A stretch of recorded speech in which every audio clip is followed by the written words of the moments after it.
So we have seen that there was one plate 1 which was at q dash, second plate was at minus q dash, and we started moving this very small charge positive delta q dash from plate 2 to plate 1. So there is a minus and this positive charge start moving towards the plate 1. Initially we started with both the plates at 0 potential. Since q dash is 0, so this one is minus, so this is minus 0 minus delta q dash. So this is at minus delta q dash. Again q dash becomes delta q dash. So this will be at delta q dash, this will be at minus 2q delta dash. So this is the process, and final charge q dash becomes q, and this will become at the final, this step will be 0. Okay, so this will be 0 to go towards the 0. So let us see how it is done. So now in the first step, so first step 1 by 2c is common for all, this is common. So now in first step delta q dash is 0. So what is remaining?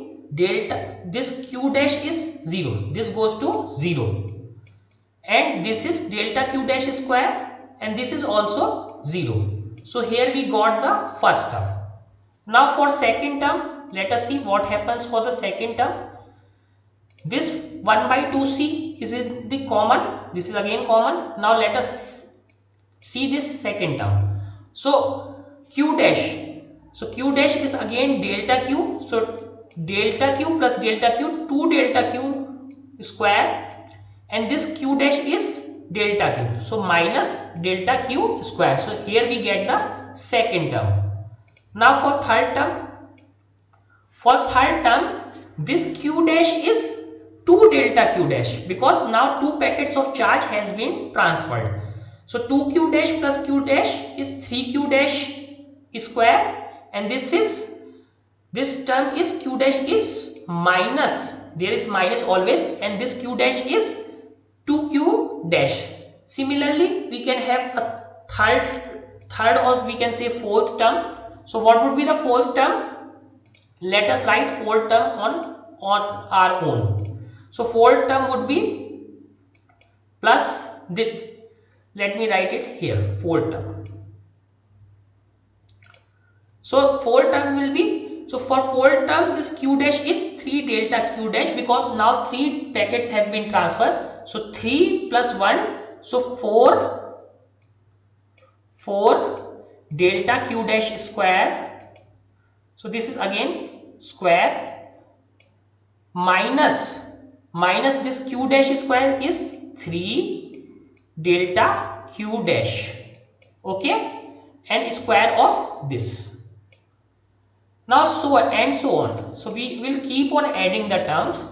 At last total charge transfer would be q dash will be changed by q. Okay, now this q dash is q minus delta q dash square.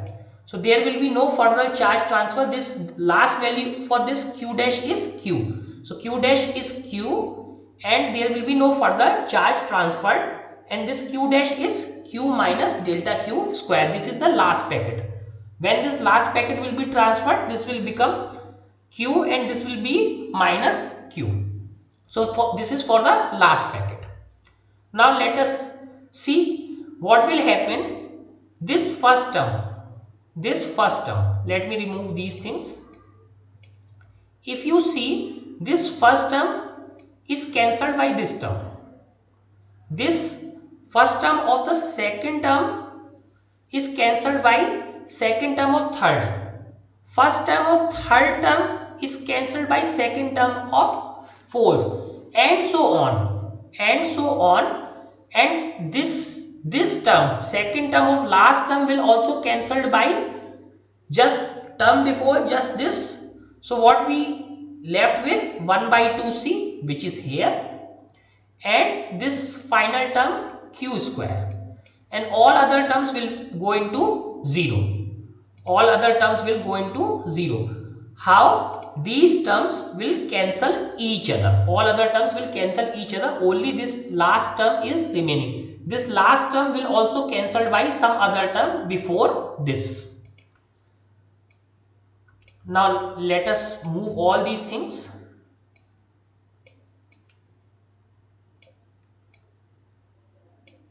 So finally it is 1 by 2c q square minus 0, this term goes into 0, will be cancelled out by something. So the total work done is q square by 2c. Now one more simpler way to get the same result is total work done. So we have seen, so that small work done was q by c, q dash by c. So this was v dash into delta q dash. This was the small work done, and the value of v dash is q dash upon c delta q dash.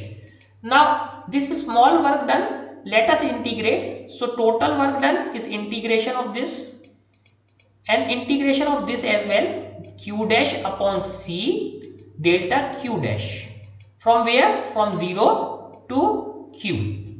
So initial charge would be 0, final charge on the capacitor would be q. So in that case, since this c is constant, this would be total work done, and this c is outside, 1 upon c. Now this is integration, 0 to q dash delta q dash.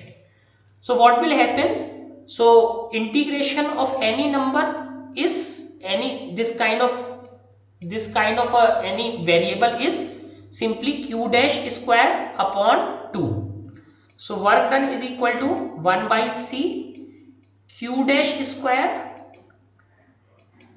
upon 2, and the limits are 0 to q. So first upper limit, then lower limit. So let us apply the first upper limit. So when we apply this upper limit,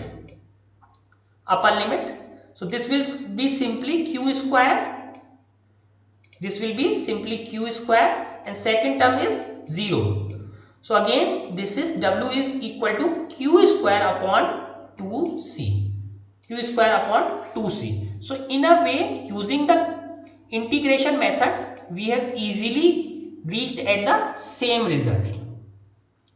Again they have explained it that it should not be a surprise to you, because integration is also a kind of summation.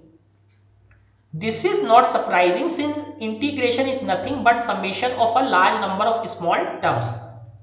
Integration is also a summation. Only thing is, in integration terms are so small that we cannot count them. It becomes continuous.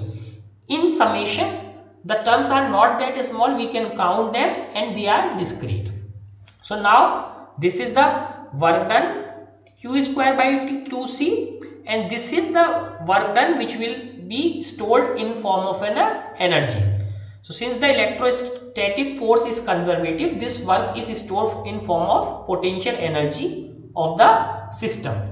Again we know this c is equal to q by v.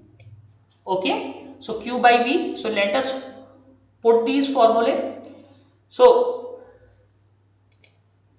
q is equal to cv. So in first, this is q square by 2c directly. Now put the value of q square. So c square v square upon 2c. So 1c cancels out. So this is half cv square. Now in third formula, 1 cv is q.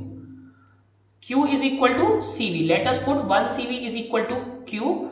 So another v is remaining. So we can write it as half q into v. So these are different formulae for calculating the energy stored in the capacitor. So there is always a question based on this formula or on the derivation of this formula.